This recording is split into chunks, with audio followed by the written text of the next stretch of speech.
रात की अंतिम सांस खामोशी को चीरती हुई वो चीख पूरे वीरान जंगल में गूंज उठी।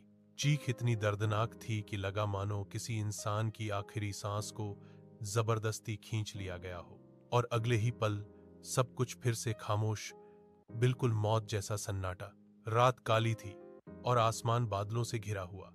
चांद कहीं छुपा हुआ था, मानो उसने भी उस रात की दहशत देखने से इनकार कर दिया हो। अर्जुन, रोहन और आयुष, तीन दोस्त शहर से दूर पहाड़ी इलाके के एक पुराने गांव की तरफ जा रहे थे। इस गांव के बारे में कहा जाता था कि यहां कई साल पहले अजीब घटनाएं हुई थीं और उसके बाद से गांव खूंखार जंगल में बदल चुका था। लोग कहते थे कि वहां कोई वापस नहीं आता, लेकिन रोमांच के दीवाने इन लड़कों ने इन कहानियों को मजाक समझा। कैमरा, टॉर्च और एडवेंचर का जोश लेकर वे उस काले जंगल की ओर रवाना हो गए। जंगल का प्रवेश। जैसे ही वे जंगल के अंदर घुसे, ठंडी हवा हड्डियों में उतर गई। पेड़ों से टपकती नमी, मिट्टी की गंध और अनजानी सरसराहट माहौल को डरावना बना रही थी। अचानक आयुष बोला, यार ये हवा इतनी ठंडी क्यों है?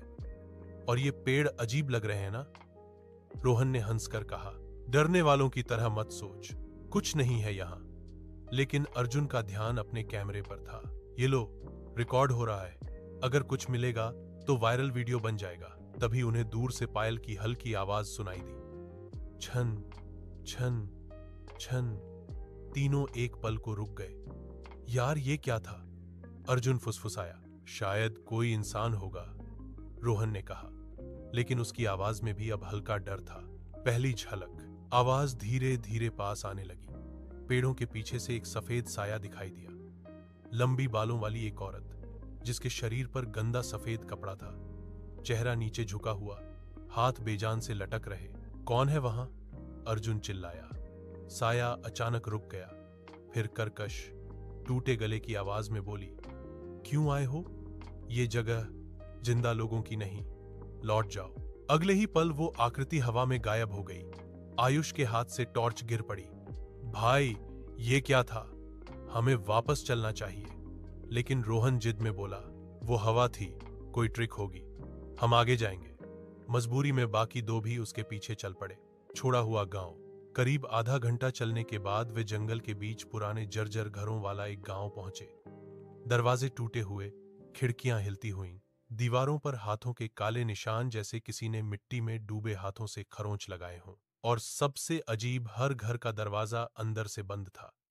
किस चीज से खुद को बंद किया था सबने? अर्जुन ने धीमी आवाज में कहा। अचानक हवा तेज हुई और सारे दरवाजे धम धम धम बजने लगे, जैसे कोई अंदर से धक्का मार रहा हो, निकलना चाह रहा हो। श्राप का रहस्य। तीनों एक बड़े पुराने मंदिर जैसे ढांचे पर पहुंचे। वहां एक टूटा मंदिर था और सामने पत्थर की पट्टी पर लिखा था, जो अंधेरा यहां सांस लेता है वो किसी को लौटने नहीं देता। इस गांव को श्राप मिला है, मरे हुए यहां कभी मरते नहीं। अर्जुन ने पढ़ा और उसका चेहरा सफेद पड़ गया। तभी पीछे से घुर्र घुर्र घुर्र जैसी आवाज आई।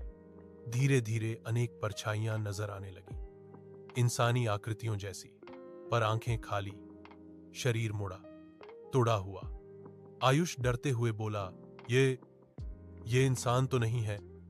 रोहन भी अब कांपने लगा।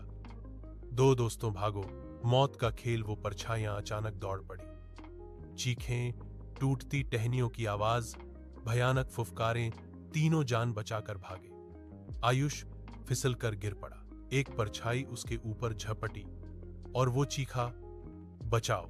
अर्जुन और रोहन पीछे मुड़े, लेकिन सिर्फ कुछ सेकंड में आयुष का शरीर धुंध में घुल गया, जैसे वो कभी था ही नहीं, और उसकी चीख धीरे धीरे जंगल में खोती चली गई। आखिरी मोड़। रोहन हकलाने लगा, हमें बाहर निकलना होगा, वरना हम भी। लेकिन तभी पीछे से किसी ने उसका कंधा पकड़ा।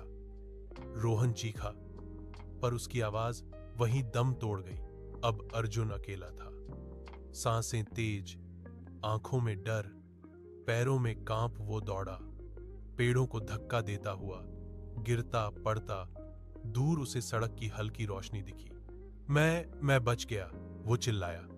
पर जैसे ही वो रोशनी तक पहुंचा, एक ठंडी हंसी सुनाई दी। कोई नहीं निकलता। वो सफेद साया फिर से उसके सामने था। अर्जुन की चीख जंगल में गूंज उठी और फिर खामोशी। आज भी कहते हैं उसके बाद उस गांव में एक नई परछाई दिखती है। एक लड़का कैमरा पकड़े हुए, जिसकी आंखें खामोश चीखों से भरी होती हैं। और रात को जंगल में आज भी एक आवाज गूंजती है, क्यों आते हो? ये जगह जिंदा लोगों की नहीं,